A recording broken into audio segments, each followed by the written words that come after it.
Bonjour et bienvenue sur ce nouveau podcast.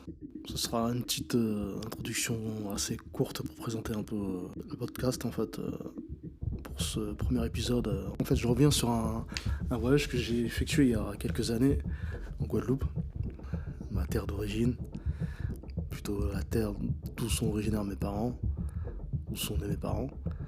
Et un endroit où je me rends, on va dire, assez régulièrement, un peu moins ces dernières années, mais ces 20 dernières années, j'ai quand même effectué pas mal de voyages en Guadeloupe. Et je voyageais en Guadeloupe, mais sans forcément découvrir et chercher vraiment l'histoire de la Guadeloupe. Parce qu'en fait, je savais pas qu'il y avait des vestiges, qu'il y avait des choses, il y avait plein de choses qui racontent en fait l'histoire de la Guadeloupe et de l'arrivée des esclaves en Guadeloupe. Et donc j'ai découvert les marches aux esclaves par l'intermédiaire d'un ami.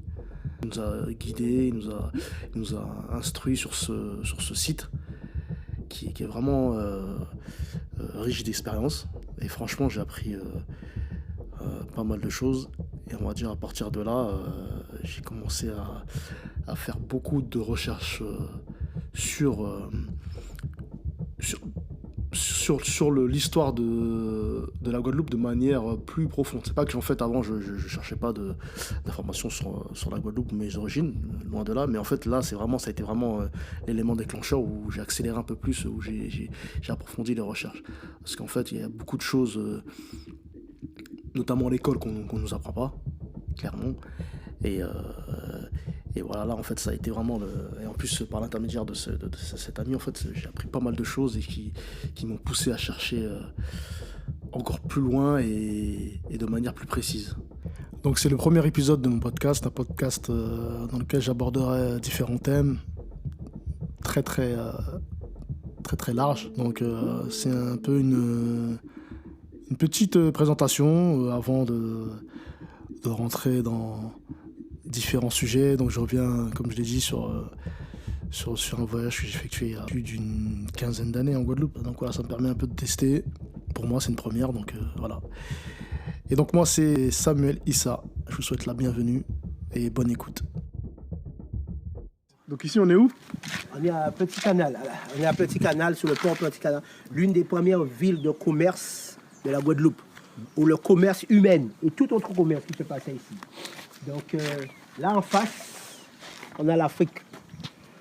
Elle est à 5 heures de nous. La traite négrière s'est déroulée ici, de Gorée à Canal. Canal, c'était le nom créole qu'on appelait, pour vous dire aujourd'hui, Petit Canal.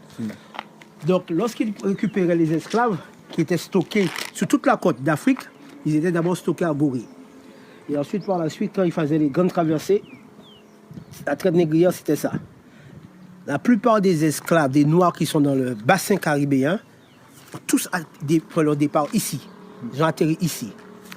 Donc, le port de Canal était vraiment la ville à l'époque. Okay? Donc, on accueille les esclaves ici. Et le commerce qu'on trouve comme ici à Jarry ou le port maritime autonome, c'était exactement la même chose. Sauf que c'était du commerce humain également qui se faisait dans ça. Ok?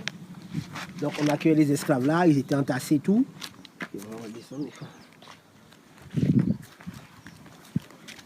Et ils étaient traînés en même temps que de la marchandise. Enfin, c'était de la marchandise parce que pour eux, les Noirs n'avaient pas de valeur. Donc, nous étions traînés tout petits comme ça, ils ont amené au descendre. Et donc nous avons avancé toujours. Tout ça c'est pour là. Bon, pour là, le port a été reconstruit, les frères. Il faut savoir que les années ont passé. Donc on arrive un peu plus loin, on va montrer où on les lavait. Donc en même temps qu'ils vendaient le riz, la farine, tout, c'est la même façon qu'ils vendaient les esclaves. Mais nous, nous là, pour tout le peuple là, qui j'en ai arrivé en Guadeloupe. Quoi. Ok? Bon, ils ont pu couper. Donc avant ces esclaves-là arrivés, quoi arriver là normalement, il y a une grande plateforme. Il était qu'à baigner, c'est là il était qu'à laver, faire baigner son gros mot. C'est là il était qu'à laver ces esclaves-là. Il était qu'à laver yo, au jet d'eau, tout bitin. Comprenez? Il était propre yo. Et il faut savoir que tout côté ici c'est ton ville. C'est ton grande ville qu'on jarise au cas ça qu'a fait là. Donc toutes ces esclaves-là étaient qu'à baigner là avant. Comprenez? Il était qu'à baigner, mettre yo. Et il était qu'à mener yo plus loin pour présenter yo. Alors, à chaque moment, tu es déjà ni des gens qui viennent dans toute Caraïbe là, avec bateau, que ce soit de Saint-Martin, Sainte-Lucie, Cuba, et bien, on comme on vient faire commerce, c'était même bien là.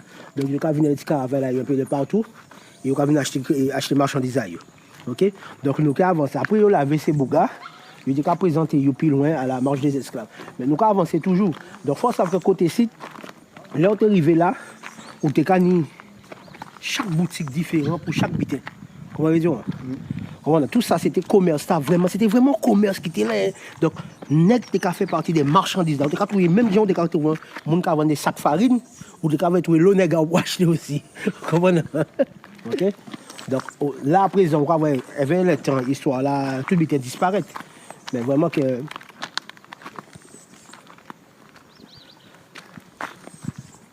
Tout ça, c'était des manches, tout comme ça. Bon, aujourd'hui, je crois que ça passe un petit port, mais pas de port là à l'époque, hein. Pas de bateau là, hein. C'était le commerce, tout celle qui était là. OK? Ça qui est arrivé, c'est qu'ici, on dit qu'on est dans les Caraïbes. Mais en fin de compte, ce n'est pas les Caraïbes. Parce que lorsque Christophe Colomb est arrivé ici, il a débarqué à Capesterre, il a trouvé les Caraïbes. Les Caraïbes, qui en fin de compte, c'était des Kalinago. Les îles des Antilles sont connues pour Kalinago. Kalinago, c'était le vrai nom caribéen. Mais comme des îles, de toute la Caraïbe. Donc, c'était le nom caribéen. Mais comme les gens ici étaient considérés comme des cannibales parce qu'ils mangeaient la viande fraîche. Quand ils tuaient une bête, ils ne faisaient pas vraiment cuire la bête. Alors, quand Christophe Colomb débarqué en Caraïbe là, c'est mon accueilli bien. Qu'est-ce qu'il fait? Il veut que c'était mon à Messiaï. Alors, qu'est-ce qu'il fait? Soi-disant, il était en aide, chercher épices, mais il était parti en expédition pour la reine Elisabeth et le roi Ferdinand pour essayer, conquérir le maximum de terres possibles. Donc, là, il vient de découvrir ça. Il retourne en Espagne. Elle va dire, et voilà, qu'en bas là, nous avons découvert un nouveau peuple qui est en nous. Alors, quand ils ont fait, pendant un paquet de planètes, ils ont vu un paquet de caravelles, qui c'est les gros bateaux, pour venir massacrer ces gens-là. Liquider, assassiner ces gens-là. Parce que c'est eux qui étaient des terroristes à l'époque. Parce que là, ces gens-là avaient venus, ils ont mis des cadeaux, enfin, quand ils ont tué tous ces gens-là. Parce que pour eux, ces gens-là, c'était des cannibales. C'est pourquoi ils ont eu le nom la mer des Caraïbes. Mais enfin, c'est la mer de Kalinago que ça s'appelle. Le vrai nom, c'est Kalinago. Tu vois? Donc, c'est pourquoi aujourd'hui, le peuple Kalinago ne veut plus entendre parler du mot Caraïbe. Parce qu'ils ont trop fait de rapprochements Caraïbes, cannibales. Voilà le nom qui s'est passé. Il faut savoir que les Kalinago, c'est eux qui ont aidé les Noirs. Ça, ils ont vu le nègre marron. C'est eux qui ont aidé les Noirs à s'évader. Parce que quand ils ont voulu prendre les Kalinago en esclaves, ils travaillaient, ils ne voulaient pas. Soit ils se laissaient mourir, soit ils étaient combattus, ou bien soit ils étaient tués. Et sur ça, en Kalinago, tête est raide. Parce que jusqu'à là, c'est là qu'on était là. Alors qu'on dit, Dieu faut habiter, il ne veut pas faire, il ne veut pas faire. OK? Donc c'est ça qui est vraie histoire à Kalinago. Donc, en fin de compte, le terme là, Caraïbe, peut être supprimé. Parce que si vous regardez dans les anciennes cartes, il y a écrit bien Kalinago. C'est qu'il y a dans le camp français où on voit marqué Caraïbe. Même dans ces cartes américaines, il y a comme mer de Kalinago. OK? Mer de Kalinago. D'accord. Ici, dans là, on sort une boulangerie. En boulangerie, donc là, c'est beaucoup. Enfin, en sorte de. Ça, il y a crié aujourd'hui, la brasserie. Chaque monde a fait paillot, a acheté paillot là, comme ça. Donc là, il a fini d'acheter tout ça. Puis loin, puis plus loin, nous tenions un petit commerce. Et après, sur la droite, sur la gauche, on voit voilà, il y a un comptoir, une sorte de comptoir qui permet de faire. Il y a répertorier ces nègres-là. Et il y a décidé de bailler un nom, soi-disant. Voilà. Que ce soit, c'était esclave à tel monde, esclave à telle famille. Comment. Mais ça, c'était fait après, ils ont acheté ces mondes-là. Bon, devant nous, là, nous avons grand escalier là. Grand escalier là, nous avons là, c'est ça, ils ont créé la marche des esclaves. Et nous avons approché d'elle, nous avons classé chaque monde là.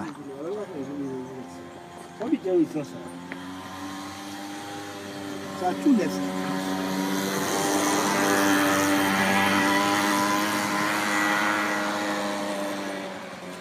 Ça te rend là, l'esclave est connu. Tout l'esclave est connu.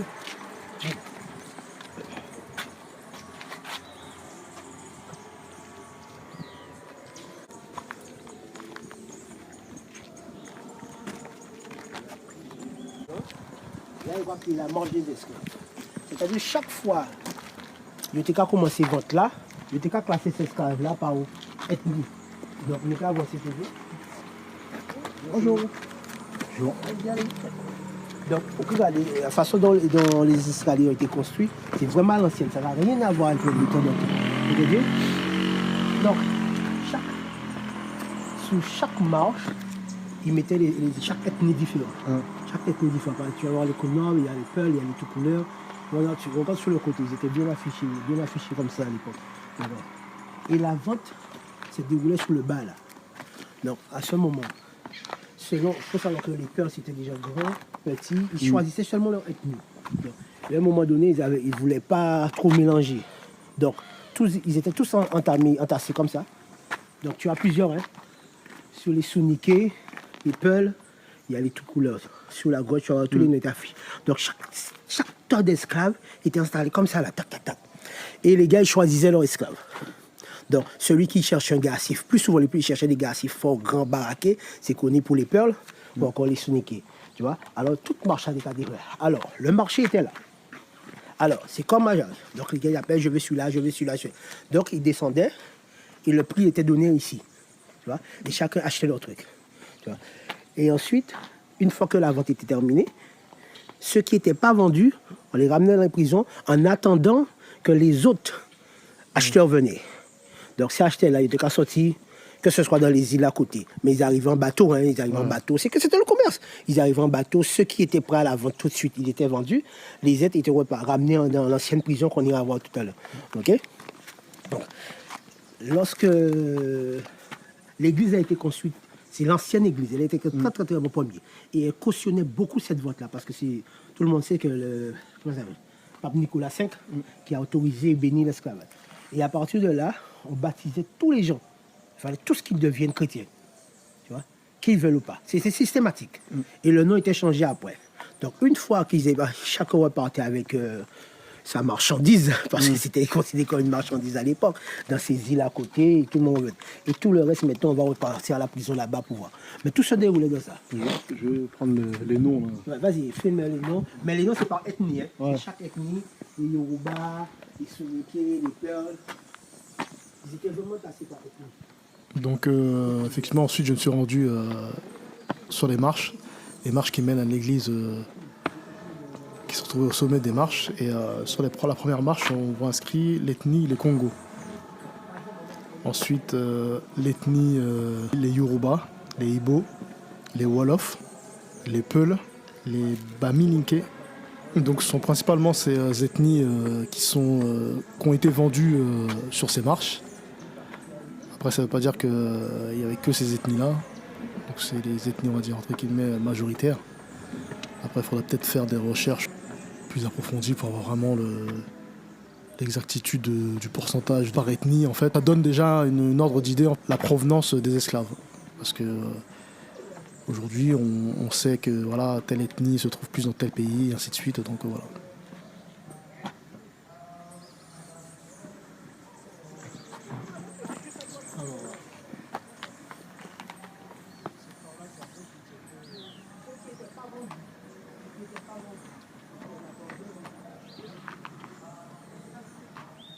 La vente n'avait pas encore été effectuée. Donc, bon, la route elle est comme ça, mais il n'y avait pas de route à l'époque. Donc, et faut savoir, c'est tout ça, c'est une ville, mais c'est une montagne là. Il faut savoir que chaque fois que les Français rentrent dans le côté, ils ont toujours construit l'église assis les côtes pour l'église là.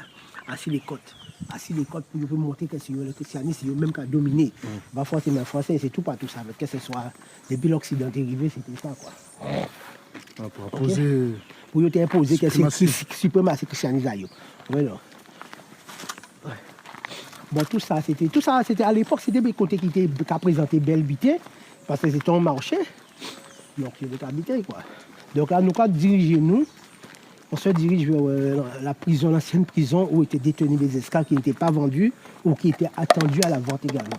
Ça a été rénové, parce que ça marque un peu trop l'histoire. Donc, c'est Bogati traîné là de force. Tu vois? En fin de compte, l'ancienne prison, c'est les murs qui restent. Hein. Ouais. Vestiges. Vestiges de la qualité. Même à droite à droite. De juste nettoyer, type. Elle est à votre droite, là, la prison. Enfin, là, voilà, c'est le monument, les vestiges qui restent.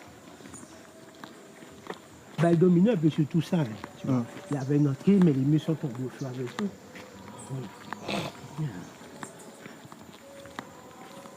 On voit qu'il y avait des murs ici. Mais oui, c'était mis tout partout là, tout est cassé, tout ça. Parce que comme pas une image à savoir qui gens ça t'est vraiment lié, donc nous pas savons. Parce que nous là, t'es capable de tout ça. Pour ceux qui ont dit. Et là, volontairement, ils ont laissé casser, ils ont détruit, ils ont laissé pied bois pousser à dedans. Afin qu'on panique à ça, ça finit. Donc c'est beau garder quand il y a des laissé beau garder là, comme ça. Et nous, c'est là, il a juste nettoyé. Dernière fois nous vîmes là, ça fait une bonne zébande là. Tout ça, c'était prison là, tout ça.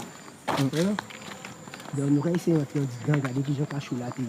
Alors, mais c'est vraiment, il était qu'à vivre autour à prison là, mais tout ces bougatins en tas, dans petit bloc là, ça. Et gros pied bois là, ça sont virés qui est danger. On ne peut pas couper. Parce que racine n'a pas capacité. Ah oui, Donc c'est volontairement, ils n'ont jamais voulu rénover cette prison. Tu vois? Parce qu'il y a trop d'histoires dedans. Tu vois? Donc, j'espère qu'on va retrouver encore quelques traces qui étaient restées. Parce qu'on avait, c'est les mêmes traces qu'on les a entassées le dos au mur, on trouvait encore ça.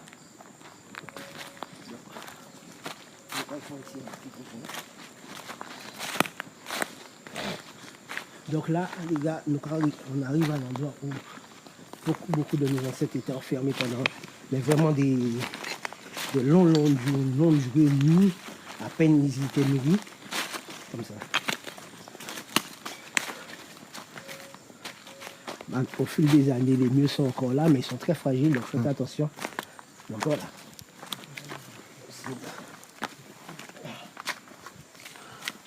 Voilà, ça c'était l'entrée. L'une des premières geôles. C'était l'entrée. Et les petites prisons, c'était vraiment des petites cellules. Enfin, c'est des petits blocs comme on a trouvé en Gaulle. Voilà. Ça avait des grosses portes. Alors, on va encore pousser là. Ah, les murs sont tombés vraiment cette fois-ci.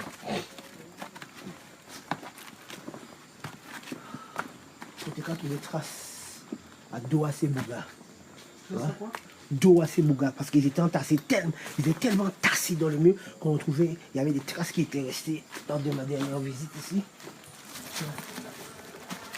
De haut, on les envoyait la nourriture. Mais ils ont porté la joie là, Sebouga. Il était qu'à plus d'une vingtaine en disant ça.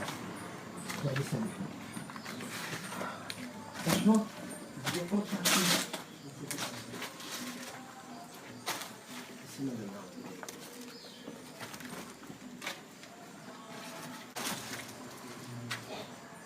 Semaine-là, de haut, on les envoyait juste quelques trucs à manger qui se battent entre eux.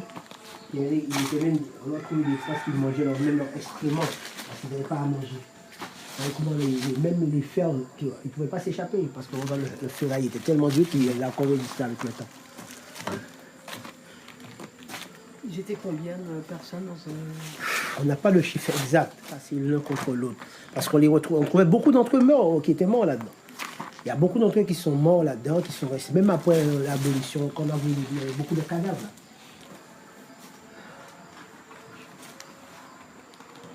Ça c'est même quand c'est, mais quand vous voyez à côté la petite cellule, l'autre à côté,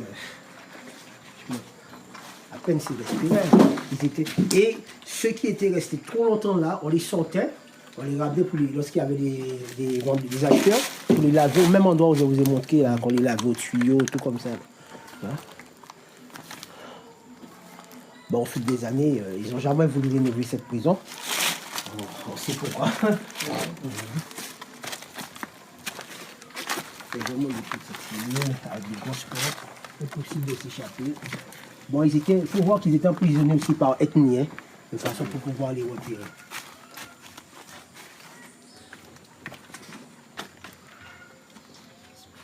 Ils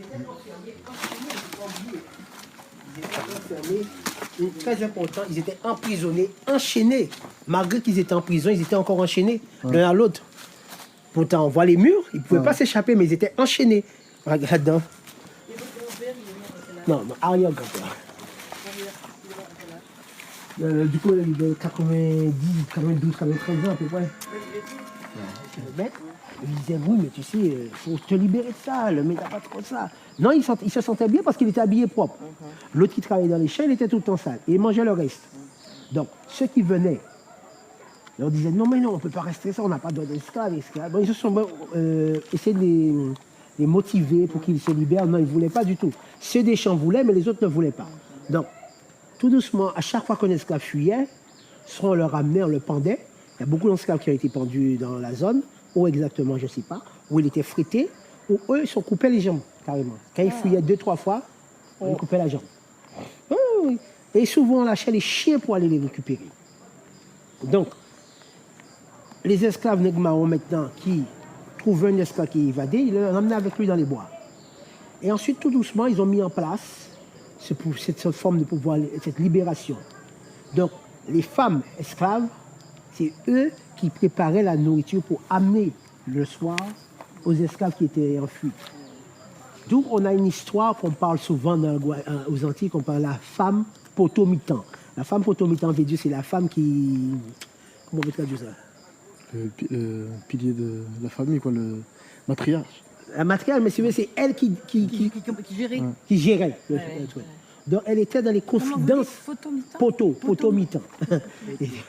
C'est le pilier central. Le pilier central, voilà. Ah ouais, le terme là, voilà. Pilier central. Donc elles ont beaucoup contribué à l'abolition de l'esclavage. Et comme les ethnies ne se comprenaient pas entre eux, mais ils savaient qu'ils voulaient fuir, ils ne se comprenaient pas entre eux. D'où ce langage est venu. Donc, tout se préparait comme ça. Et quand il y a eu ce grand boom, mais une partie de l'histoire que j'ai un peu sauté parce qu'au moment que les esclaves étaient ici, il y a ce qu'on appelle le canal de retour. Je ne sais pas si vous avez entendu parler. C'est à l'époque pour amener le sucre jusqu'à Darboussier, ils ont causé à la main cette canal, cette rivière, enfin c'est un petit lac qu'on voit à côté là. Ça a été causé d'ici jusqu'à Babel à la main par les esclaves. Et Babel c'est un peu loin. Mais ils ont vraiment causé le canal de retour pour pouvoir faire passer le petit caravelle, bateau qui transporte le sucre jusque là-bas pour pouvoir amener en France. Et oui, c'est ça. Voilà. Donc, en même temps qu'il est arrivé, quand il y a eu l'abolition de l'esclavage, et que les Noirs étaient fâchés contre l'Église, parce que l'Église a contribué beaucoup, oui. C'est l'une même des piliers de l'esclavage. Quand cette Église a été brûlée, quand ils sont venus, ils avaient enfermé toutes les prêtres, les sœurs de l'époque dans l'Église, et ils ont mis le feu dans l'Église. L'Église a été reconstruite, mais cette partie de l'histoire, elle existe, mais volontairement. L'Église a cette partie de l'histoire. Ils ne veulent pas en parler, mais elle a vraiment été brûlée, l'Église, avec tous les prêtres et sœurs dedans, qui étaient dedans à l'époque. Parce qu'eux contribuaient à l'esclavage. Donc quand ça a explosé, les gens se sont fuis un peu partout, et à ce moment, les béquets qui étaient sur l'île, ils ont été beaucoup d'entre eux, on les tuait. On les tuait parce que les esclaves les tuaient, parce que vraiment les esclaves ont vécu beaucoup d'atrocités ici. Parce qu'ils étaient encore de pure souche arrivés ici, et ils transmettaient ceux des bois transmettaient à leurs enfants ce qu'ils étaient. Quand il y a eu l'abolition, ils ont tué on coupait la tête des béquets ou on tuait les le béquet, c'était quoi? Les béquets, maintenant, c'était ce qu'on appelle les blancs. Oui. C'est-à-dire, comme je disais, que tous les anciens aristocrates que la France ne voulait pas, les bagnards, ils étaient c'est eux maintenant qui ont été les propriétaires des nègres. Ces nègres-là qui étaient là. Avec Traskini à grands-parents, nous savent, la plupart des nègres qui étaient en Guadeloupe étaient musulmans. Et ça, c'est pas que trace à comportement. Parce que nous, aujourd'hui, nous avons une façon de laver, nous avons une façon de faire. Et ils ont toujours refusé qu'ils baptisent. Donc, si ils ont refusé qu'ils baptisent, c'est qu'ils ont déjà une religion. Parce que si on baptise, c'est qu'ils ont déjà une religion. Et il faut regarder plus souvent, ils ont tourné toujours vers le soleil là. Parce que c'est à côté pour y prier.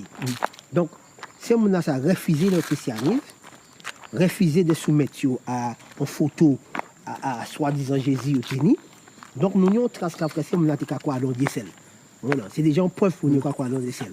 Et comme à dans trace là aussi, de façon que nous avons agi par rapport au comportement, nous pouvons dire carrément que c'est des gens soumis à créer là.